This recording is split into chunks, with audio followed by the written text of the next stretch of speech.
Hey guys, welcome back to another video. Today I have for you this NuTone Century ceiling fan. This was Select Touch and I could probably get it to work with Select Touch, but it's just too much work right now, so single speed is what it is, and most likely single speed is what it will stay as, because the control I'm using produces a good amount of speeds, or a good, not amount, but a good range or selection. You know, low, medium, and high are pretty good, so I don't really have any complaints about it. It runs fine. It's pretty quiet. The bearings are great on this thing. Um, yeah, it didn't come with the mounting stuff, and I tried using NuTone, but that didn't work, so I just went to just using an antique brass down rod and standard ball socket. I'll eventually probably get a canopy to finish it if I can find one. Trash didn't yield anything like I was kind of hoping it would, so that's unfortunate, but hey, it is what it is. So, yeah, this is NuTone's ripoff of the Victorian.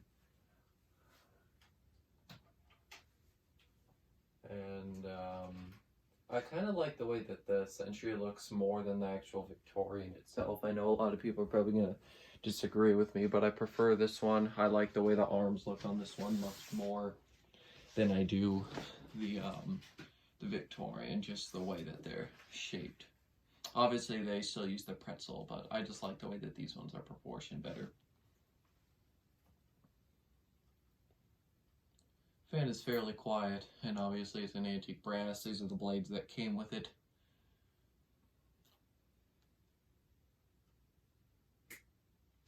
Yeah, NuTone offered 3 different IntelliTouch ripoffs or Select Touch models. They had this one here, the Century, which is their Victorian ripoff.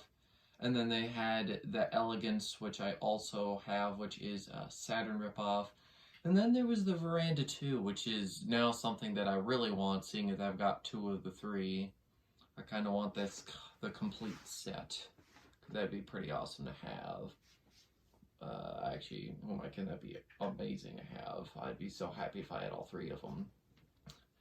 But anyways, yeah, the Veranda 2 is just basically, I don't know, it was sort of like their Panama Zephyr type thing, I guess, even though that was a totally different style. I'll go ahead and take it up to medium. Medium is more of a fast low, but that doesn't bug me too much. For airflow, it may not be as good, but that is fine. It looks nice, at least.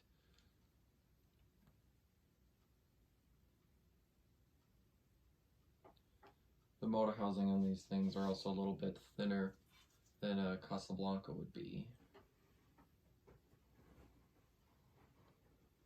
Yeah, it is about, that's about what you get out of medium there. It's not that bad. This is probably the best speed range I've been able to get this control to, or the best speed range I've gotten from this control. It doesn't work with the fan it came with, which is the Dayton. And it gave the Evergo a really slow low, then a little bit of a faster low, and then straight high. But no, this one it actually works pretty well with, which is quite nice. I'll go ahead now and take it up to high. The wobble's not the worst, and let me just see. The blades aren't really out of clock either. They're fine. Let me just quickly straighten this thing. I'll go turn it to high. The hum comes in a little bit on high, but nah, I don't care. There's basically all you get from the wobble, and a lot of that feels like it's more just it being a more like a not like a not close ceiling, an open raftered ceiling. Oftentimes that means like the ceiling isn't there to hold the box in place, and then usually you get something like this. Because the premium wobbled like heck down here, but when it was in my bedroom it was perfect.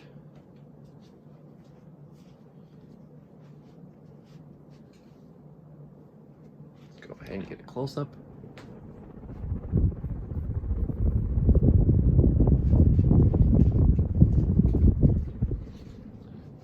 I really do love the look of this fan, and yeah, if I find a Victorian at some point I might snatch it up if it's good, but I'm pretty happy with this fan. Like I said before, I do prefer this to the Victorian. Also, it's way rarer. I haven't seen another one of these yet. And if you didn't know, I got this fan from Dan Newman, big thanks to him for this thing. This is one of my favorite fans in my collection. Mainly because of the rarity, and I do love the appearance of this fan. I love the fern leaf style. You know, the Victorian ripoff was probably the most done Casablanca ripoff. I was just looking through a catalog Dan had posted earlier today, and it was, so I think the Southern International one or whatever, and they even had a Victorian ripoff. Everybody had a Victorian ripoff. Well, there were some companies like Emerson who tried to make it look different. There are other companies who basically just took the design exactly. NuTone, the only differences that I can see in terms of appearance, obviously the wall control, but really the main things I can see are the blade arms are a little bit different, even though they use the same shape. And the motor housing's a bit thinner, even though it still uses the same shape. And obviously, you know, the blades are high gloss. They're really shiny on camera. My goodness, do they look good on the camera. Overall, I just love this fan. I'm so glad I finally put it up. It looks terrific. It's not a bad air mover. That's what I found with the Elegance too. These aren't the worst. They're obviously they use a contrast type K55. These are made by a Top Union / Contrast. I got a few of the Top Union Contrast fans, including the Sierra, the other NuTone, and then the Forever. And heck, there might even be another one around here somewhere. I don't even remember. I have too many fans here to remember all of them at once. But yeah, overall, I can't say I'm disappointed with this fan at all. Obviously, I preferred if it was running Select Touch, but it doesn't really bug me because if it was running Select Touch, God knows this fan would literally be installed once every few years for a video and spend the rest of its time sitting in storage because those controls are even more sensitive than IntelliTouch. And it's funny, actually, the board inside the fan, as far as I can tell, isn't damaged. A capacitor blew off of the thing, according to Dan, and I can tell that because he gave me the capacitor that blew off. So some point I might try to fix it, but I'm in no rush. I like this fan just the way it is. So who knows? I might even never touch the control. We shall see. My goodness, this fan produced a pretty good spin down. I'm very impressed with that. But the bearings in this fan are really good. I don't know if Dan did anything to them or if they were just like this when he got it, but I am pretty impressed with that. But anyways, that's about all I've got for you here today. Thank you guys for watching, and I'll see you next time. Goodbye.